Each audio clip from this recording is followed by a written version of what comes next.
आज हम देखेंगे कि प्लांट को नर्सरी से लाने के बाद उसको कैसे रिपोर्ट करना है। सिर्फ प्लांट को रिपोर्ट करने से ही वो सर्वाइव नहीं कर सकता।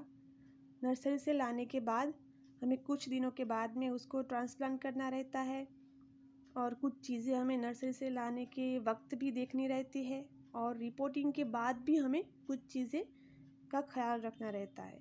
तो ये सारी बात हम करेंगे आज इस वीडियो में कि जिससे हमारा प्लांट रिपोर्टिंग के बाद कभी भी नहीं मरेगा और वो अच्छे से सर्वाइव कर सकेगा। तो सबसे पहले हमारा जो डस्टी मिलर प्लांट है जो मैं नर्सरी से लाई हूँ उसको हम रिपोर्ट करते हैं। इसकी जो मिट्टी है वो काफ़ी चिकनी है और वो हाथों से भी नहीं निकल रही है, इतनी चिपचिपी है। तो अगर हम इसको डायरेक्टली रिपोर्ट नहीं कर सकते, हम इसको ऐसे ही गमले में डाल देंगे तो हमारा जो प्लांट है वो आगे सर्वाइव नहीं कर सकेगा क्योंकि उसके जो रूट है वो अंदर ही अंदर बॉन्ड हो जाएंगे। थोड़ी देर के लिए इसको हम पानी में ही छोड़ देंगे ताकि उसकी जो रूट्स है वो बिना डैमेज हुए मिट्टी से अलग हो जाएगी। तब तक हमारा ये दूसरा जो प्लांट है एग्लोनिमा उसको हम रिपोर्टिंग करते हैं। और ये एग्लोनिमा प्लांट होता है वो बहुत ही सुंदर होता है। ये इंडोर प्लांट है और उसकी पत्तियाँ अलग अलग कलर की होती है और वो जैसे ही बढ़ता जाता है उसकी पत्ती का कलर चेंज हो जाता है। अब जैसे मैं बात कर रही थी कि हमें जब नर्सरी से प्लांट परचेज़ करने जाते हैं तब कौन सी चीज़ ध्यान में रखनी है। जैसे कि इंडोर प्लांट है तो हमें देखना है कि इसकी सारी पत्तियाँ हेल्दी है और ऐसा प्लांट हमें चूज़ करना है। और अगर फ्लावरिंग और फ्रूटिंग वाले प्लांट्स हैं तो उसमें फ्लावर और फ्रूट ज़रूर से लगा होना चाहिए ताकि हमें पता चले कि आगे जाके हमें कैसे फ्लावर्स और फ्रूट मिलेंगे। इसके अलावा हमें देखना है कि हमारे प्लांट्स में किसी भी प्रकार का फंगस नहीं लगा हो। फिर भी घर पे आने के बाद हमें एक बार हमारे प्लांट्स को फंगीसाइड से पूरा नहला देना है और 7 दिन के बाद फिर से हमें ऐसे ही दूसरी बार नहला के फिर ही हमें इसको रिपोर्टिंग करेंगे। अब हमारा ये जो प्लांट है एग्लोनिमा इसको हम पानी में छोड़ देते हैं थोड़ी देर के लिए क्योंकि इसकी मिट्टी भी अलग नहीं हो रही है। तब तक हमारा हम गमला तैयार कर लेते हैं। इसमें नीचे मैंने 2 छेद बना के रखे हुए हैं ऑलरेडी और इसके ऊपर अब हम पत्थर रख देंगे ताकि हमारा ड्रेनेज सिस्टम अच्छे से चलता रहे। नर्सरी से प्लांट लाने के बाद हमें 7 दिन के लिए उसको सेमी शेड एरिया में छोड़ देना है। हमें उसमें कुछ भी नहीं करना है, सिर्फ उसमें थोड़ा थोड़ा पानी देते रहना है, ज़्यादा पानी भी नहीं देना है। अगर ओवर वाटरिंग हो जाएगी तो हमारा प्लांट मर जाएगा। हमें 7 दिन के लिए उसको इसलिए छोड़ना है क्योंकि नर्सरी से जब हम लाते हैं तो नर्सरी का टेम्परेचर, वहाँ का एटमॉस्फेयर बिल्कुल चेंज होता है हमारे घर के एटमॉस्फेयर से। तो उसको थोड़ा वक्त देना है हमारे घर के एटमॉस्फेयर में सेट होने के लिए। और 7 दिन के बाद हमारा जो दूसरी बार हम जब फंगीसाइड से हमारा प्लांट्स नहलाते हैं उसके दूसरे दिन यानी कि 8वें दिन में हमें हमारे प्लांट्स को पानी से अच्छे से नहला देना है। उसके बाद हम इसको रिपोर्टिंग करेंगे तो उससे हमारा प्लांट्स क्लाइमेट शॉक में नहीं जाएगा और अगर फंगस भी लगा होगा थोड़ा बहुत वो भी हट जाएगा। अब हमारी जो मिट्टी है उसको हम तैयार कर लिया है हमने। इसमें मैंने 40% सॉइल ली थी, 30% वर्मी कंपोस्ट था और 30% रेत मिलाई हुई थी। वो प्रॉपर मिक्स है हमारी इंडोर प्लांट के लिए। अब हम हमारे प्लांट्स को अलग करने की कोशिश करते हैं अगर वो हो सके तो, वरना फिर से हम इसको पानी में रख देंगे। तब तक हम जानते हैं कि काफ़ी बार होता है कि हमारे प्लांट्स रिपोर्टिंग के बाद उसकी पत्तियां पीली हो जाती है। काफ़ी बार हमारा प्लांट्स अच्छे से रिपोर्ट भी किया हुआ होता है, सब चीज़ें हमने ध्यान में रखी है, फिर भी वो अच्छे से सर्वाइव नहीं कर पाता। तो हमें एक तो चीज़ ये ध्यान में रखनी है कि हमारा प्लांट रिपोर्ट करने के बाद जब तक उसमें लीव्स नहीं आ जाती तब तक हम उसको सेमी शेड एरिया में ही रखना है, उसको डायरेक्ट सनलाइट में नहीं रखना है। जैसे ही उसमें नई ग्रोथ स्टार्ट होगी उसको हम पूरे सनलाइट में रख सकते हैं।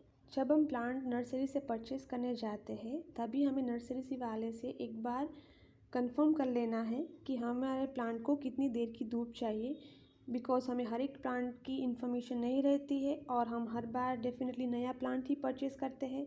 तो अगर हमने उसको पूछ लिया है तो उस हिसाब से हमारे प्लांट को हम रख सकते हैं।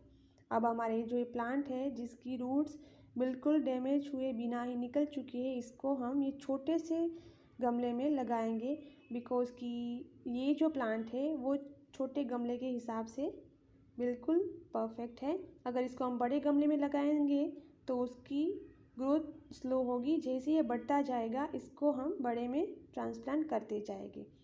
नीचे हम थोड़ी मिट्टी डालेंगे और इसके ऊपर हम इस रूट्स को रख देंगे, क्योंकि अभी काफ़ी समय तक इसमें ये प्लांट मेरा चलता रहेगा। और ऊपर से हम ये रूट्स को पूरी तरह से ढक देंगे। और हमें देखना है कि हमारे जो प्लांट है वो मिट्टी हम जब भरे तो उसको ऊपर से हमें बिल्कुल एकदम से दबाना नहीं है, हल्के से ही रखना है और उसको टैप कर देना है इस तरीके से। और उसके बाद इसके ऊपर मिट्टी हमें रख देनी है। अब हमारा जो ये एग्लोनिमा प्लांट है वो हमने इसमें रिपोर्ट कर दिया है। अब हम दूसरा जो प्लांट है डस्टी मिलर, जो कि काफ़ी खूबसूरत प्लांट है, इसको हम अब लगाएंगे। अब देखते हैं कि इसमें क्या हुआ है, इसकी रूट्स निकली है या नहीं निकली है। ये तो काफ़ी चिपचिपा प्लांट है, इसको हम निकालते हैं हल्के हल्के से, धीरे धीरे से। और ऐसे निकालेंगे कि इसकी जो रूट्स है वो डैमेज ना हो पाए। अब हम और एक चीज़ मैं आपको बताती हूँ कि कभी कभार रिपोर्टिंग करने के बाद हमारे जो प्लांट्स है उसमें पत्तियाँ ऊपर से पीली होने शुरू हो जाती है। ऊपर का जो हिस्सा होता है वो पीला या तो ब्राउन होना शुरू हो जाता है। तो आपको समझना है कि इस पानी कम मिल रहा है। ये जो प्रॉब्लम है ज़्यादातर इंडोर प्लांट्स में होती है, क्योंकि हम प्लांट्स इंडोर में रखते हैं तो हमें लगता है कि इसको ज़्यादा पानी की ज़रूरत नहीं रहती है। बट काफ़ी कुछ प्लांट्स ऐसे होते हैं जो नमी पसंद करते हैं। उसका जो ऊपर का हिस्सा है वो सूख जाए तो आपको उसमें पानी दे देना है। और काफ़ी प्लांट्स जो ऐसे होते हैं, कैक्टस प्लांट्स जो होते हैं जिस तरह से, उसमें इतना ज़्यादा पानी नहीं देना पड़ता। तो हमें वो समझना है कि कौन से प्लांट है उसमें ज़्यादा पानी की ज़रूरत है, कौन से प्लांट में कम पानी की ज़रूरत है, उसके हिसाब से चलना है। और जैसे मैंने बताया कि ऊपर का जो हिस्सा है लीव्स का वो येलो या ब्राउन हो रहा है तो उसमें पानी कम मिल रहा है। तो हमें, अगर हम 7 दिन के बाद पानी देते हैं तो हमें 6 दिन के बाद उसमें पानी देना शुरू कर देना चाहिए। कभी कभार हमारे प्लांट की जो स्टेम्स होती है वहाँ से वो ख़राब होना शुरू हो जाता है, यानी कि वो सड़ना शुरू हो जाता है। तो उसकी वजह ये रहती है, जैसे मैंने आगे आपको बताया कि प्लांट को रिपोर्टिंग करने के टाइम उसको वहाँ से हाथों से कभी नहीं दबाना है, मिट्टी को भी बिल्कुल दबा के नहीं भरना है, वरना उसकी जो रूट है वो आगे नहीं चल पाएगी और हमारा प्लांट सड़ना शुरू हो जाता। यानी कि हमारा प्लांट कंप्लेन कर रहा है कि उसकी जो रूट्स है वो आगे डेवलप नहीं हो रही है। तो हमें इमिडिएटली हमारे प्लांट को फिर से उस गमले से निकाल के रिपोर्टिंग कर देना है और वो आगे सर्वाइव कर जाएगा। तीसरी चीज़ जो होती है, कभी कभार हमारे प्लांट्स में जो पत्तियों के नीचे का हिस्सा होता है, यानी कि जहाँ पत्तियाँ ख़त्म होती है वहाँ से प्लांट हमारा सड़ना शुरू हो जाता है। तो वो सनलाइट की वजह से होता है। हमारे प्लांट को ज़्यादा सनलाइट मिल रही है तो हमें हमारे प्लांट को कम सनलाइट वाले एरिया में रख देना है, तो वो फिर अच्छे से चलने लगेगा। अब जो हमारा डस्टी मिलर प्लांट है उसके रूट्स को हमने बिना डैमेज किए हुए मिट्टी से अलग कर लिया है। अब हम इसको लगाएंगे ये प्लांटर में। और ये जो मैंने प्लांटर लिया हुआ है वो मेरे पौधे के हिसाब से बिल्कुल सही नाप का है, क्योंकि ये जो मेरा पौधा है वो थोड़ा सा बड़ा है और इसमें लगाने के बाद वो काफ़ी टाइम तक चलता रहेगा, क्योंकि उसकी रूट्स भी बहुत थोड़ी सी है और वो इसमें आगे लगाने के बाद अच्छे से सेट हो जाएगा। अब मैं नीचे थोड़ी मिट्टी डाल दूँगी और इसके ऊपर मैं साइड से जितनी जगह बची है वहाँ पे मिट्टी डाल के उसको भर दूँगी। और मैं थोड़ी जगह ऊपर रखूँगी ताकि नेक्स्ट जब मुझे उसमें कोई भी कंपोस्ट देना होगा, कोई भी फर्टिलाइज़र देना होगा, तो उसके ऊपर फर्टिलाइज़र डाल के बाद में उसके ऊपर मैं मिट्टी डाल सकूँ। उसकी स्टेम नीचे से थोड़ी बड़ी हुई है तो उसका हम यूज़ कर सकते हैं इस तरह से। और इसके अलावा हमें और एक चीज़ देखनी है कि हम जो भी मिट्टी इसमें यूज़ करेंगे, चाहे नर्सरी से हमने परचेज़ की हुई है या तो गार्डन सॉइल है, उसको हमें सबसे पहले धूप में सुखा देना है ताकि उसमें लगे हुए कोई भी फंगस और बैक्टीरिया चले जाए और हमारी जो मिट्टी है वो बिल्कुल सेफ़ हो जाए। उसके बाद में ही उसको हमें ट्रांसप्लांट करना है।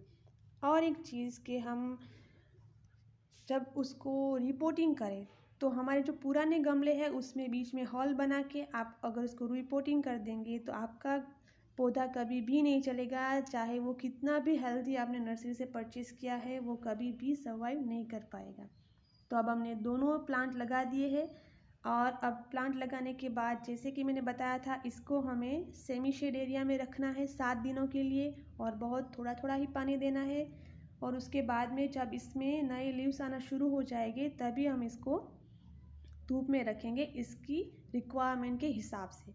ये जो मेरे दोनों प्लांट्स, उसमें जो एग्लोनिमा प्लांट है वो इंडोर प्लांट ही है, उसको बहुत ज़्यादा धूप की ज़रूरत नहीं रहती है, तो उसको मैं बिल्कुल सेमी शेड एरिया में ही हमेशा से रखूँगी।